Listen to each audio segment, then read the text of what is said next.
people say I was a silent prime minister. I was not the prime minister who was afraid of talking to the press. I met the press regularly, and on every foreign trip that I undertook, I had a press conference on return in the plane or immediately after landing. I honestly believe that history will be kinder to me than the contemporary media or for that matter the opposition parties in parliament. नमस्कार, मैं हूं आशीष तिवारी।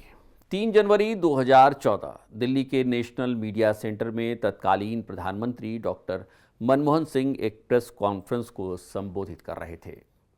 करीब 1 घंटे तक उन्होंने पत्रकारों के सवालों के जवाब दिए। उनसे 2G पर सवाल पूछा गया, कोयला आवंटन पर सवाल पूछा गया, सरकार पर लगे भ्रष्टाचार के आरोपों पर भी सवाल पूछे गए और इसी प्रेस कॉन्फ्रेंस में उन्होंने एक ऐसी बात कही जो आज भी भारतीय राजनीति में सबसे ज़्यादा उद्धृत किए जाने वाले बयानों में से शामिल है। उन्होंने कहा, history will be kinder to me than the contemporary media, यानी इतिहास मेरे साथ आज की मीडिया से ज़्यादा न्याय करेगा। उस वक्त शायद ही किसी ने सोचा होगा कि इस बयान की चर्चा 1 दशक से भी ज़्यादा समय बाद फिर एक बार होगी। लेकिन अब कोयला ब्लॉक आवंटन से जुड़े एक अहम फैसले में सुप्रीम कोर्ट के द्वारा CBI की क्लोजर रिपोर्ट स्वीकार किए जाने के बाद डॉक्टर मनमोहन सिंह एक बार फिर चर्चाओं में हैं। तो सवाल है कि क्या सचमुच इतिहास उनके प्रति नरमी दिखा रहा है या फिर ये केवल एक कानूनी मामले का अंत भर है। सबसे पहले समझते हैं कि पूरा मामला था क्या। साल 2012 देश के नियंत्रक एवं महालेखा परीक्षक यानी CAG की एक रिपोर्ट सामने आती है। रिपोर्ट में कहा गया कि तत्कालीन सरकार ने कोल ब्लॉक्स के आवंटन की प्रक्रिया पारदर्शी नहीं रखी और इससे सरकारी खजाने को भारी संभावित नुकसान हुआ। यहीं से कोलगेट शब्द भारतीय राजनीति का सबसे बड़ा मुद्दा बन गया। तब विपक्ष में बैठी भाजपा और उसके सहयोगी दलों ने तत्कालीन UPA सरकार को घेर लिया। संसद कई दिनों तक नहीं चल पाई। प्रधानमंत्री मनमोहन सिंह विपक्ष के सीधे निशाने पर आ गए क्योंकि एक अवधि तक कोयला मंत्रालय भी उनके पास ही था। इसके बाद जांच शुरू हुई। CBI ने कई मामलों में FIR दर्ज कर ली। अलग अलग कंपनियों, अधिकारियों और उनके से जुड़े लोगों के खिलाफ कार्रवाई शुरू हो गई। कुछ मामलों में आरोप तय हुए, कुछ में सजाएं भी हुई। लेकिन सवाल हमेशा यही रहा कि क्या तत्कालीन प्रधानमंत्री मनमोहन सिंह की भी इस मामले में कोई आपराधिक भूमिका थी। साल 2015 में एक विशेष अदालत ने मनमोहन सिंह को एक मामले में समन जारी किया, पर उस समय ये एक बड़ी राजनीतिक खबर तो बनी, लेकिन बाद में सुप्रीम कोर्ट ने उस कार्रवाई पर ही रोक लगा दी। CBI ने आगे जांच की और अंततः अदालत से कहा कि मनमोहन सिंह के खिलाफ अभियोजन चलाने लायक पर्याप्त आपराधिक साक्ष्य मौजूद ही नहीं है। अब सुप्रीम कोर्ट ने CBI की वही क्लोजर रिपोर्ट स्वीकार कर ली है, यानी इस मामले में उनके खिलाफ, मनमोहन सिंह के खिलाफ आपराधिक कार्रवाई का रास्ता पूरी तरीके से बंद हो गया है।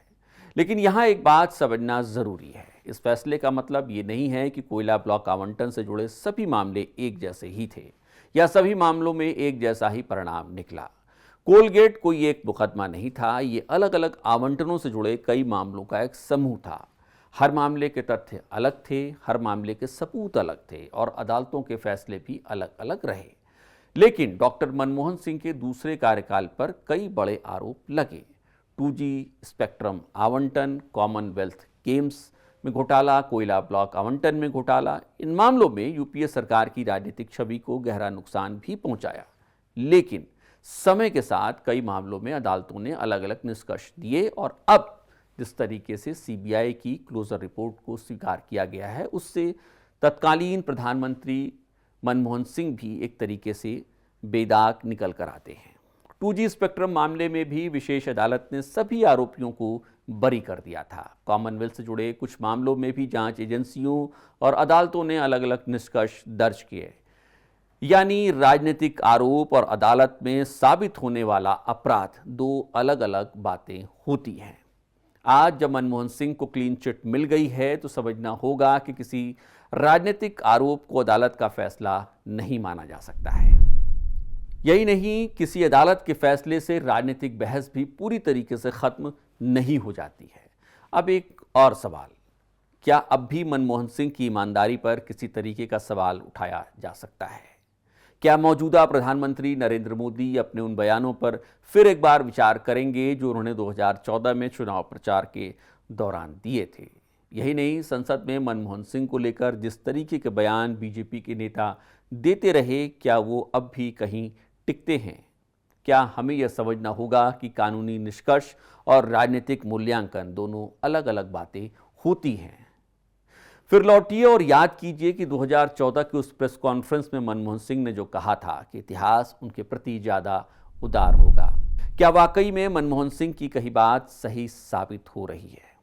अगर आपको ये रिपोर्ट पसंद आई हो तो इस वीडियो को लाइक करना न भूलें। चैनल को अगर अब तक आपने सब्सक्राइब नहीं किया है तो चैनल को सब्सक्राइब ज़रूर कर लीजिएगा, बेल आइकन ज़रूर दबा लीजिएगा। ये रिपोर्ट आपको कैसी लगी हमें ज़रूर बताइएगा। नमस्कार।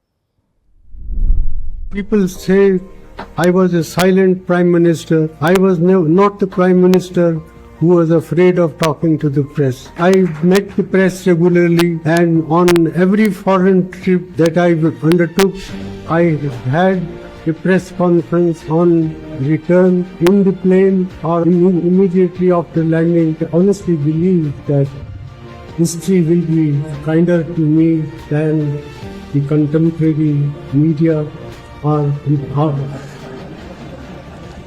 for that matter the opposition parties in parliament.